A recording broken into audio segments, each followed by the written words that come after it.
Big Boss Kannada season 12ರ grand ಫಿನಾಲೆಗೆ ಇನ್ನು ಉಳಿದಿರೋದು ಕೇವಲ 2 ದಿನಗಳು ಮಾತ್ರ. ಈ 2 ದಿನಗಳಲ್ಲಿ ಈ ಬಾರಿಯ ಸೀಸನ್ ಯಾರಾಗ್ತಾರೆ ಅನ್ನೋ ಪ್ರಶ್ನೆಗೆ ಉತ್ತರ ಸಿಗುತ್ತೆ. ಜನರ ಕುತೂಹಲಗಳಿಗೆ ತೆರೆ ಬೀಳುತ್ತೆ.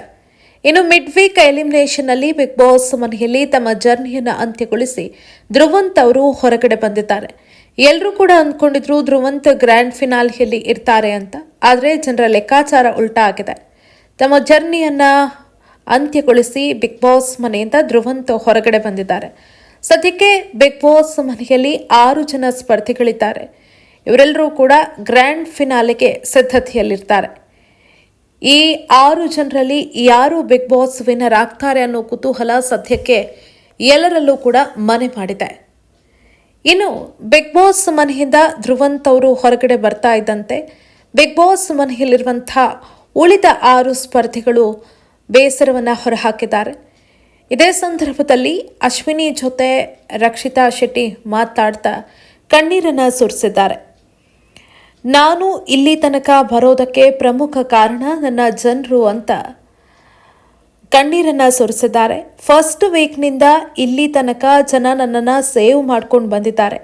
ಅವರು ಸೇವ್ ಮಾಡ್ಕೊಂಡು ಬಂದಿರೋದಕ್ಕೆ ನಾನು ಇಲ್ಲಿ ತನಕ ಬರೋದಕ್ಕೆ ಆಯಿತು ಅಂತ ಅಶ್ವಿನಿ ಮುಂದೆ ಕಣ್ಣೀರನ್ನು ಸುರಿಸಿದ್ದಾರೆ. ಇಲ್ಲಿ ನಾನು 50% ನನ್ನ ಎಫರ್ಟನ್ನು ಹಾಕಿದ್ರೆ ಇನ್ನೂ 50% ನನ್ನನ್ನು ವೋಟ್ ಮಾಡಿ ಸೇವ್ ಮಾಡಿದಂಥ ಜನರ ಎಫರ್ಟ್ ಇದೆ. ಆ ಒಂದು ಎಫರ್ಟಿಂದ ನಾನು ಇಲ್ಲಿ ತನಕ ಬರೋದಕ್ಕೆ ಸಾಧ್ಯ ಆಯಿತು. ಗ್ರ್ಯಾಂಡ್ ಫಿನಾಲೆ ತನಕ ಬರೋದಕ್ಕೆ ಸಾಧ್ಯವಾಗಿಸಿದ್ದು ಆ ಜನರು ಅಂತ ಭಾವುಕರಾಗಿ ಕಣ್ಣೀರನ್ನು ಸುರಿಸಿದ್ದಾರೆ. ನನಗೋಸ್ಕರ ಅವರು ಸಮಯವನ್ನು ತೆಗೆದುಕೊಂಡು ಪ್ರತಿಯೊಬ್ಬರೂ ಕೂಡ 99 ವೋಟ್ಗಳನ್ನು ಹಾಕಿದ್ದಾರೆ. ಅವರು ನಮಗೋಸ್ಕರ ಸಮಯವನ್ನು ಕೊಟ್ಟ ಕಾರಣ ಇವತ್ತು ನಾವು ಬಿಗ್ ಬಾಸ್ ಮನೆಯಲ್ಲಿ ಇರೋದಕ್ಕೆ ಸಾಧ್ಯ ಆಯಿತು ಅಂತ ರಕ್ಷಿತಾ ಭಾವುಕರಾಗಿದ್ದಾರೆ. ಆರಂಭದಿಂದಲೂ ಕೂಡ ರಕ್ಷಿತಾ ಅದೇ ರೀತಿಯಾದಂತಹ ಪ್ರೀತಿಯನ್ನು ಇಟ್ಕೊಂಡಿದ್ದಾರೆ ತಮಗೆ ವೋಟ್ ಮಾಡುವಂತಹ ಜನಗಳ ಬಗ್ಗೆ.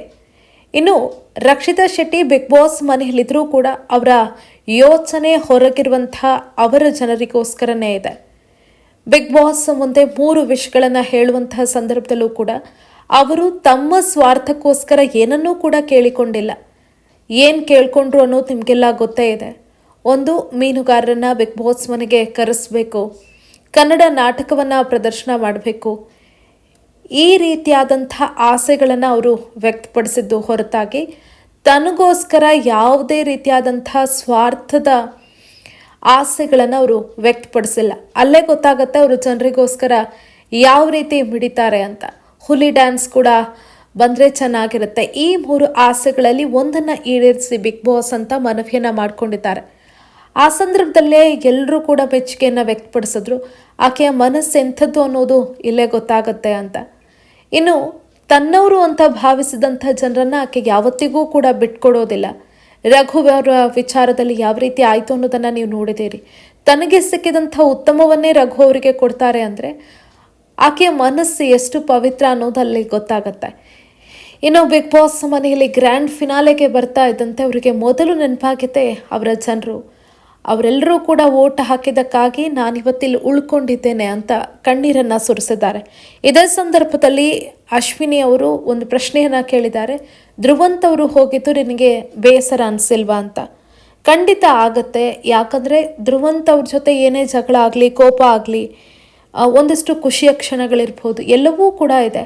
ಆರಂಭದಿಂದ ಇಲ್ಲಿ ತನಕ ನಾವು ಜೊತೆಯೇ ಆಟ ಆಡ್ಕೊಂಡು ಬಂದಿದ್ದೀವಿ. ಜಗಳ ಆಗಿದೆ, ಕೋಪ ಆಗಿದೆ, ಏನೇ ಆದರೂ ಕೂಡ ಅದೆಲ್ಲವೂ ಕೂಡ ಒಂದು ನೆನಪು. ಹಾಗಾಗಿ ನನಗೆ ಅವ್ರು ಹೋದಾಗ ಬೇಜಾರಾಗತ್ತೆ ಅನ್ನೋ ಮಾತನ್ನು ಹೇಳಿದ್ದಾರೆ. ಇನ್ನು ಏನೂ ಮಾಡೋದಕ್ಕಾಗೋದಿಲ್ಲ, ಇಲ್ಲಿ ಆಟ ಇದು, ಎಲ್ಲರೂ ಕೂಡ ಇಲ್ಲಿರೋದಕ್ಕೆ ಆಗೋದಿಲ್ಲ, ಇದ್ದವರು ಆಡಬೇಕಷ್ಟೇ ಅನ್ನೋ ಮಾತನ್ನು ಹೇಳಿದ್ದಾರೆ. ಆ ಮೂಲಕ ಧ್ರುವಂತ್ ಅವರ ಎಲಿಮಿನೇಷನ್ ಬಗ್ಗೆ ರಕ್ಷಿತಾ ಶೆಟ್ಟಿ ಯಾವ ರೀತಿ ಪ್ರತಿಕ್ರಿಯಿಸಬಹುದು ಅಂತ ಜನರಲ್ಲಿ ಒಂದು ಕುತೂಹಲ ಇತ್ತು. ಆ ಕುತೂಹಲ ಅಶ್ವಿನಿ ಅವರ ಮೂಲಕ ತಂದಿದೆ. ಅದರಲ್ಲೂ ಕೂಡ ಪ್ರತಿ ಕ್ಷಣವೂ ತಮ್ಮನ್ನು ಸೇವ್ ಮಾಡಿದಂತಹ ಜನರ ಬಗ್ಗೆ, ತಮಗೆ ಪ್ರೀತಿ ತೋರಿಸ್ತಾ ಇರುವಂತಹ ಜನರ ಬಗ್ಗೆ ರಕ್ಷಿತಾ ಮಾತನಾಡಿದ್ದು ನಿಜಕ್ಕೂ ಅವರ ಅಭಿಮಾನಿಗಳಿಗೆ ಖಂಡಿತವಾಗ್ಲೂ ಖುಷಿ ಕೊಡುತ್ತೆ.